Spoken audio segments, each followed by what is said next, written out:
Good morning बाबू। आज हम लोग विशेषण पढ़ेंगे। विशेषण यहाँ पे कुछ शब्द दिए हुए हैं, जैसे सच्चे मित्र। तो सच्चे शब्द आपका क्या होगा? विशेषण हो गया। ताज़ा फल, इसमें ताज़ा क्या हो गया? विशेषण हो गया। दुधारू गाय, इसमें दुधारू शब्द क्या हो गया? विशेषण। अब देखना हमको है कि यहाँ पे सच्चे, ताज़ा, दुधारू, ये शब्द जो हैं या तो फिर संज्ञा है या फिर सर्वनाम है। तो मतलब है कि जो शब्द मतलब इनकी विशेषता बताने वाले शब्द क्या है? विशेषण है, या फिर हम दूसरी भाषा में परिभाषा कह सकते हैं। तो जो शब्द संज्ञा और सर्वनाम की विशेषता बताते हैं उन्हें हम विशेषण कहते हैं। तो विशेषण शब्द संज्ञा और सर्वनाम शब्दों के गुण, दोष, रंग, रूप, आकार, संख्या, मात्रा आदि की विशेषता बताते हैं। उन्हें हम क्या कहते हैं? विशेषण कहते हैं। यहाँ तक समझ में आ गया सबको? चलिए हम लोग आगे बढ़ते हैं। विशेषण के 4 भेद होते हैं। एक होता है गुणवाचक विशेषण, दूसरा संख्यावाचक विशेषण, तीसरा परिमाणवाचक विशेषण और चौथा सर्वनामिक विशेषण। आइए हम लोग अब एक एक करके भेदों की परिभाषा देखेंगे। सबसे पहला है आपका गुणवाचक विशेषण।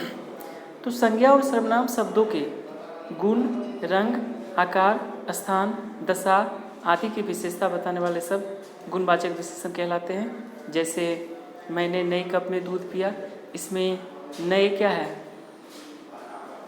आपके गुण को बता रहा है। पीली पतंग उड़ गई, इसमें पीली शब्द क्या है? आपका रंग हो गया, यानी क्या? विशेषण हो गया ये। हिमानी समझदार लड़की है, तो ये क्या होता है? स्वभाव के बारे में बता रहा है।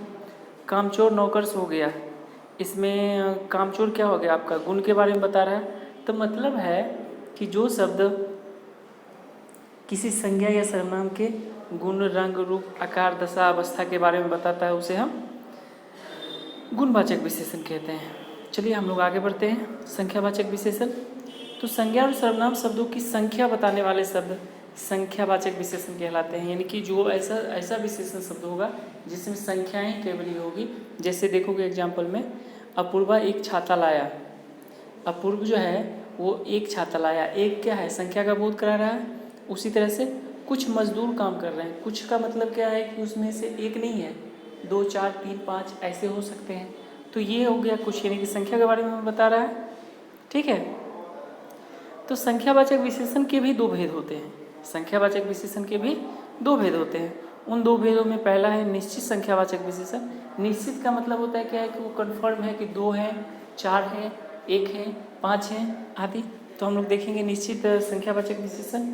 तो संज्ञा और सर्वनाम शब्दों की निश्चित संख्या बताने वाले शब्दों को निश्चित संख्यावाचक विशेषण कहते हैं। जैसे तीनों छात्राओं ने गीत गाए, इसमें क्या है? कन्फर्म है, मतलब वास्तविक है कि 3 ही छात्राएं थी जिसने गीत को गाया था। दोनों भाई गाएंगे, इसमें यह निश्चित है कि केवल 2 ही भाई हैं, मतलब वही दोनों भाई गाएंगे। ठीक। आगे हम लोग देखते हैं अनिश्चित संख्यावाचक विशेषण। तो संज्ञा और सर्वनाम शब्दों की निश्चित संख्या न बताने वाले शब्द अनिश्चित संख्यावाचक विशेषण कहलाते हैं। जैसे कुछ बच्चे तैर रहे हैं, उसमें क्या है कि निश्चित नहीं है कि 1 बच्चे हैं, कि 2 बच्चे हैं, कि 5 बच्चे हैं, कि 4 बच्चे हैं। मतलब क्या? अनिश्चित है। तो अनिश्चित शब्द क्या हो गया? इसमें कुछ हो गया। इसी तरह से वहाँ बहुत आदमी खड़े हैं। अब मैंने बोला कि वहाँ पे बहुत आदमी खड़े हैं, तो बहुत शब्द इसमें आपका विशेषण हो गया।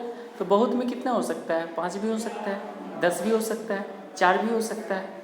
क्लियर ना? यहाँ तक समझ में आ गया? आइए हम लोग विशेषण के तीसरे भेद को देखेंगे, जिसको हम परिमाणवाचक विशेषण कहते हैं। उससे पहले ये जान लीजिए कि भेदों के भी भेद होते हैं, उसे उपभेद कहते हैं। भेदों के भी भेद होते हैं, उसे क्या कहते हैं? उपभेद कहते हैं। जैसे अभी हमने देखा कि संख्यावाचक विशेषण के 2 भेद हैं, एक निश्चित संख्यावाचक विशेषण और दूसरा अनिश्चित संख्यावाचक विशेषण। तो भेदों के भेद को हम लोग क्या कहते हैं? उपभेद कहते हैं। ओके। आइए हम लोग तीसरा देखते हैं, परिमाणवाचक विशेषण। तो संज्ञा और सर्वनाम शब्दों की नापतोल की विशेषता बताने वाले सब परिमाणवाचक विशेषण कहलाते हैं। परिमाण का मतलब होता है नापना या तौलना। ठीक है। तो नापा और तौला जाता है किससे? लीटर से, ग्राम से, मिलीलीटर से, किलोमीटर से, है ना? जैसे कि अगर यहाँ से दिल्ली 100 किलोमीटर दूर है, इसमें 100 किलोमीटर क्या हो गया? आपका विशेषण शब्द हो गया।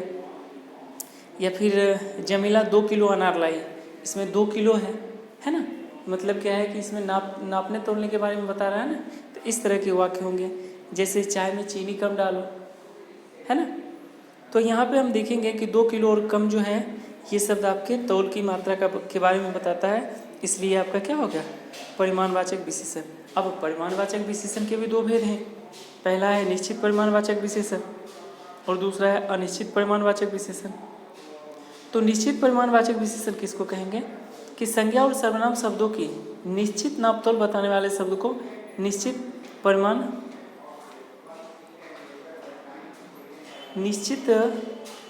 परिमाणवाचक विशेषण कहेंगे।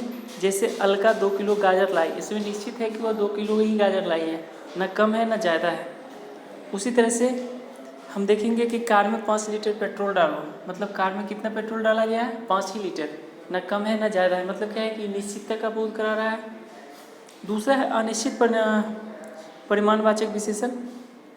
तो संज्ञा और सर्वनाम शब्दों की निश्चित नापतोल न बताने वाले शब्दों को अनिश्चित परिमाणवाचक विशेषण कहते हैं। जैसे पूर्णिमा थोड़े अमरूद लाई, थोड़े का मतलब कितना है ये कन्फर्म नहीं है, मतलब क्या है कि ऐसे वाक्य में या ऐसे शब्द में, यानी कि थोड़े शब्द से हमें क्या पता चलता है, कुछ क्लियर नहीं पता चल रहा है।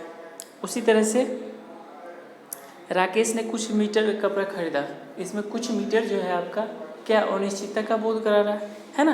तो ऐसे शब्द आपके क्या कहलाते हैं, अनिश्चितवाचक परिमाणवाचक विशेषण। यहाँ तक समझ में आ गया। और चौथा और सबसे अंतिम है आपका सर्वनामिक विशेषण। सर्वनामिक शब्द जो है सर्वनाम से आया है, ठीक है। तो हमको ध्यान ही रखना है कि संज्ञा शब्दों की विशेषता प्रकट करने वाले सर्वनाम शब्दों को सर्वनामिक विशेषण कहते हैं। जैसे मेरा चश्मा कहाँ गया, मेरा शब्द क्या है, एक तरह से सर्वनाम भी है और यहाँ पे क्या है कि सर्वनाम की विशेषता बता रहा है, तो वो विशेषण हो गया। अब ऐसे शब्द जो संज्ञा के स्थान पर सर्वनाम शब्दों की विशेषता बता रहे हैं, ऐसे शब्द क्या कहलाते हैं आपके, सर्वनामिक विशेषण कहते हैं। जैसे उसकी दीदी आई, यह छात्र दौड़ेगा, तुम्हारी पुस्तक कहाँ है, आदि। तो हम लोगों ने इस चैप्टर को देख लिया। आई होप कि सभी बच्चों को समझ में आ गया होगा। जिन बच्चों को समझ में नहीं आएगा वो डाउट्स, जो भी होगा डाउट्स, वो डाउट्स पूछेंगे, ठीक है। तो आई होप कि आप सबको वीडियो को ध्यान से देखेंगे। Okay, thank you.